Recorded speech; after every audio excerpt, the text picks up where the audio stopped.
In 1890, workers digging through a Russian peat bog pulled out a wooden statue older than Stonehenge, older than the pyramids, older than agriculture itself. In 1992, farmers in China drained a pond and found a cave so massive, so perfectly carved, that engineers today still can't explain how it was made. And in a Roman field, archaeologists keep finding small bronze objects with holes punched in the sides that have never once been mentioned in any Roman text, painting, or record, not once, in over 100 years of finding them. These aren't the mysteries you've already heard 100 times. No aliens, no ancient advanced civilization.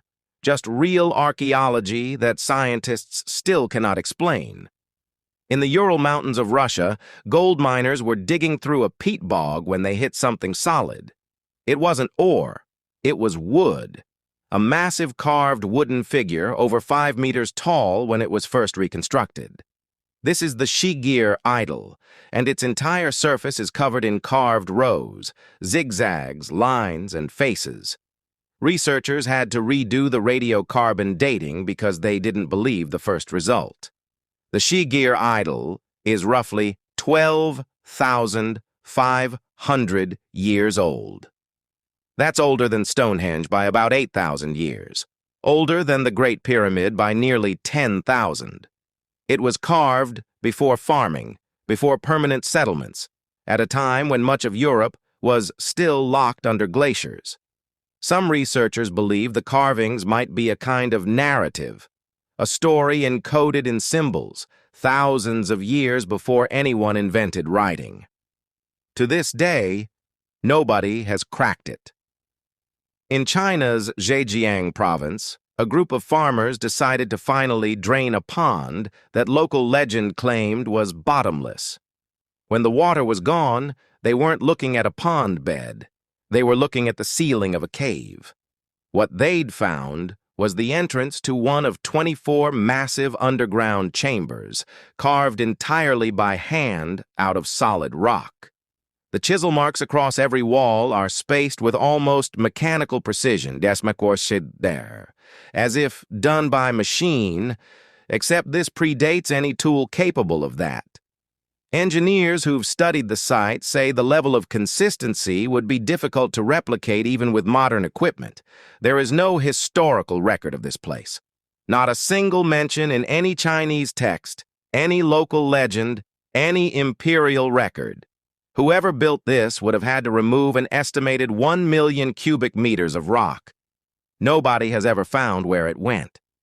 A construction project on this scale left absolutely no paper trail.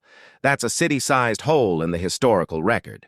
Scattered almost exclusively across Scotland, archaeologists have recovered more than 425 carved stone balls. At first glance, you'd assume these are simple. They're not. Each one is carved with intricate knobs, ridges, and geometric patterns. For an object roughly the size of a cricket ball, that's a serious amount of skill and time. Here's the detail that throws off every theory. These balls show almost no wear. If they were tools, hammers, or weights used regularly, you'd expect scuffing and chipping. Instead, most look almost untouched. Possibly status symbols, possibly ceremonial objects, but with no supporting evidence either way. Why would over 400 of these appear almost nowhere else on Earth except one corner of Scotland? Whatever they were for, it appears to have vanished along with the people who carved them. Quickly hit subscribe so you don't miss part 2 of this series, because mystery number 1 might be the strangest thing on this entire list. In 1889, in Folkestone, North Yorkshire, archaeologists opened a child's grave and found 3 carved cylinders sitting beside the body.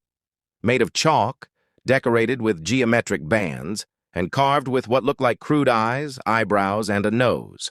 These became known as the Folkestone chalk drums, and for over a century they were treated as a one-off oddity. Then in 2015, archaeologists excavating a site at Burton Agnes, miles away, found a 4th drum, This one was even more elaborately carved, and it wasn't alone. It was buried alongside the remains of 3 children, one dated to nearly 5,000 years ago. Nobody knows what these objects actually were. Drum is just a name we gave them based on their shape. His practice spanned not just one burial, but generations, a belief system that died with the people who held it.